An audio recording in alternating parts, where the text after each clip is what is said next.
നമസ്കാരം, ആസ്ട്രോ വാസ്തുവിലേക്ക് സ്വാഗതം.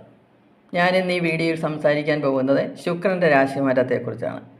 കലയുടെയും പ്രണയത്തിൻ്റെയും ഭൗതിക ചിന്തകളുടെയും കാരകനായ ശുക്രൻ ജൂലൈ 31-ന് കർക്കടകൻ രാശിയിൽ നിന്നും ചിങ്ങൻ രാശിയിലേക്ക് സഞ്ചരിച്ചു. കലയായി, കവിതയായി, സൗന്ദര്യമായി, സ്നേഹമായി ശുക്രൻ ഓരോരുത്തരുടെയും മനസ്സിൽ ജീവിക്കുന്നു. ജാതകത്തിൽ ശുക്രൻ ബലവാനായി നിന്നാൽ ആ വ്യക്തി വലിയ സൗന്ദര്യ ആസ്വാദകനായിരിക്കും. ലഗ്നത്തിൽ ശുക്രൻ തനിച്ച് നിന്നാൽ ജാതകൻ സ്ത്രീകൾക്ക് കമനീയനായിരിക്കും. ഭംഗിയുള്ള ശരീരത്തോടു കൂടിയവനായും ദാമ്പത്യസുഖവും ഐശ്വര്യവും എന്നും അനുഭവിക്കുന്നവനായും സാഹിത്യാദി കലകളിൽ വാസനയുള്ളവനായും ഭവിക്കും. ഇനി കാര്യത്തിലേക്ക് കിടക്കാം.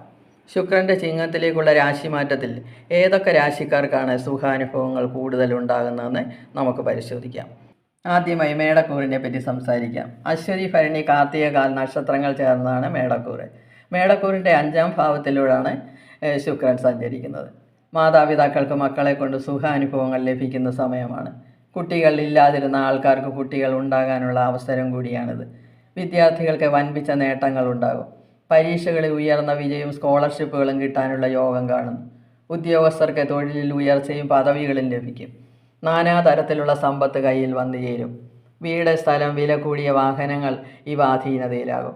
ബിസിനസ്സുകാർക്ക് പുതിയ ബിസിനസ്സുകൾ ഇട്ടാൽ വൻ വിജയമുണ്ടാകും. ആരോഗ്യം തൃപ്തികരമായിരിക്കും. ക്ഷേത്ര ദർശനങ്ങൾ നടത്തും. ചുരുക്കത്തിൽ കുടുംബസുഖവും പുത്രസുഖവും തൊഴിലിൽ ഉയർച്ചയും ധനധാന്യാദി ലാഭവും പ്രതീക്ഷിക്കാം. ഇനി അടുത്തതായി ചിങ്ങക്കൂറിനെ പറ്റി സംസാരിക്കാം. മകം, പൂര, ഉത്തരം, കാൽ ചേർന്ന ചിങ്ങക്കൂറ്. ചിങ്ങത്തിൻ്റെ ജന്മത്തിലാണ് ശുക്രൻ സ്ഥിതി ചെയ്യുന്നത്. ശുക്രൻ്റെ ചിങ്ങത്തിലെ സ്ഥിതി ചിങ്ങക്കൂറുകാർക്ക് ഒരു പ്രത്യേക സൗന്ദര്യം തന്നെ കൊടുക്കും. പ്രത്യേകിച്ച് സ്ത്രീകൾക്ക് ആരും ആകർഷിക്കുന്ന വശ്യത മുഖത്തുണ്ടാകും. ഏത് ജോലി ചെയ്യുന്നുവോ അതിൽ പ്രശസ്തരായിത്തീരും. തൊഴിൽ മേഖലയിൽ വൻപിച്ച നേട്ടങ്ങൾ ഇവർക്കുണ്ടാകും. ധാരാളം സുഹൃത്തുക്കൾ ഉണ്ടാകും. കുടുംബ ബന്ധം ശക്തമാകും. വിദേശത്ത് ജോലി ചെയ്യുന്നവർക്ക് വൻ നേട്ടങ്ങളാണ്. ബിസിനസ്സുകാർക്ക് പുതിയ പദ്ധതികളിലൂടെ വരുമാനം വർദ്ധിപ്പിക്കാൻ കഴിയും. രോഗാവസ്ഥയിൽ കിടക്കുന്നവർക്ക് പരിപൂർണമായി രോഗം ഭേദമാകും. ആരും ആഗ്രഹിക്കുന്ന ഒരു വ്യക്തിത്വത്തിൻ്റെ ഉടമയായിത്തീരും. സുഖപ്രാപ്തിയും ധനലാഭവും ഉണ്ടാകും. ശത്രുക്കളുടെ നാശം സംഭവിച്ചിരിക്കും. ഇനി അടുത്തതായിട്ട് തുലാം രാശിയാണ്. ചിത്തിരാര, ചോതി, വിശാഖം, മുക്കാൽ ചേർന്നതാണല്ലോ തുലാം രാശി. തുലാമിൻ്റെ 11-ാം ഭാവത്തിലൂടെയാണ് ശുക്രൻ സഞ്ചരിക്കുന്നത്. ആഗ്രഹിക്കുന്ന കാര്യങ്ങളെല്ലാം സാധിക്കുന്ന സമയമാണ്.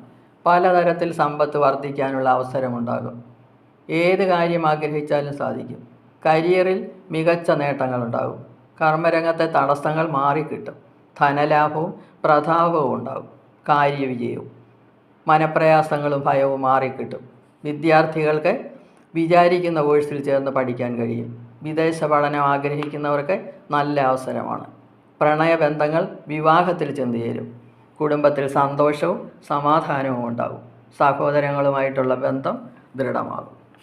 ഇനി അടുത്തായിട്ട് ധനുരാശി. മൂലം, പൂരാടം, ഉത്തരാടം, കാൽ ചേർന്നതാണ് ധനുരാശി. ധനുരാശിയുടെ 9-ാം ഭാവത്തിലൂടെയാണ് ശുക്രൻ സഞ്ചരിക്കുന്നത്.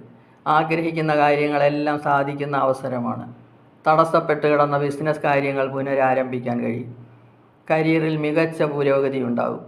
വിലപിടിപ്പുള്ള വസ്ത്രങ്ങളും ആഭരണങ്ങളും ആവശ്യത്തിൽ കൂടുതലായി കയ്യിൽ വന്നു ചേരും. ഏത് കാര്യത്തിന് തുനിഞ്ഞാലും വിജയമായിരിക്കും. വില കൂടിയ വാഹനങ്ങൾ വാങ്ങാൻ കഴിയും. ഉദ്യോഗസ്ഥർക്ക് ഉയർന്ന പദവിയിലേക്ക് സ്ഥാനക്കയറ്റമുണ്ടാകും. വിദ്യാർത്ഥികൾക്ക് വിദേശ പഠനത്തിലുള്ള അവസരമുണ്ടാകും. വിസ കിട്ടാൻ തടസ്സമുണ്ടായിരുന്നവർക്ക് പെട്ടെന്ന് വിസ കിട്ടും. വീട് വാങ്ങാനുള്ളവർക്ക് നല്ല അവസരമാണ്. മക്കളുടെ ഉയർച്ചയിൽ സന്തോഷിക്കാൻ കഴിയും. അസുഖം വന്ന് കിടപ്പിലായവർക്ക് ആരോഗ്യം വളരെ മെച്ചമാകും. വിദേശത്ത് ബിസിനസ് ചെയ്യുന്നവർക്ക് വൻ നേട്ടങ്ങളുണ്ടാകും. വിദേശ യാത്രകൾക്ക് അവസരമുണ്ടാകും. എല്ലാം കൊണ്ടും കുടുംബത്തിൽ സന്തോഷം വർദ്ധിക്കും. മേൽപ്പറഞ്ഞ 4 രാശിക്കാർ നിങ്ങളുടെ ഈ സമയം നല്ലതുപോലെ വിനിയോഗിക്കുക. നിങ്ങൾ ആഗ്രഹിക്കുന്ന കാര്യങ്ങളെല്ലാം നടക്കുന്ന ഒരു സമയമാണിത്. മറ്റുള്ള രാശിക്കാർക്ക് ദോഷഫലങ്ങളൊന്നും ഉണ്ടാകുകയില്ല. അടുത്ത ശുക്രൻ്റെ രാശിമാറ്റത്തിൽ ആയിരിക്കും നിങ്ങളുടെ ഭാഗ്യം. എല്ലാവരും സുബ്രഹ്മണ്യ ക്ഷേത്രത്തിലും ദേവീക്ഷേത്രത്തിലും ദർശനം നടത്തുക. 2 ദൈവങ്ങളുടെയും കീർത്തനങ്ങൾ ദിവസവും ജപിക്കുക. എല്ലാവർക്കും നല്ലത് വരട്ടെ എന്ന് പ്രാർത്ഥിച്ചുകൊണ്ട് നിർത്തുന്നു. വീഡിയോ ഇഷ്ടപ്പെട്ടെങ്കിൽ സബ്സ്ക്രൈബ് ചെയ്യുക. സംശയങ്ങൾക്ക് വാട്സപ്പ് നമ്പറിൽ ബന്ധപ്പെടുക.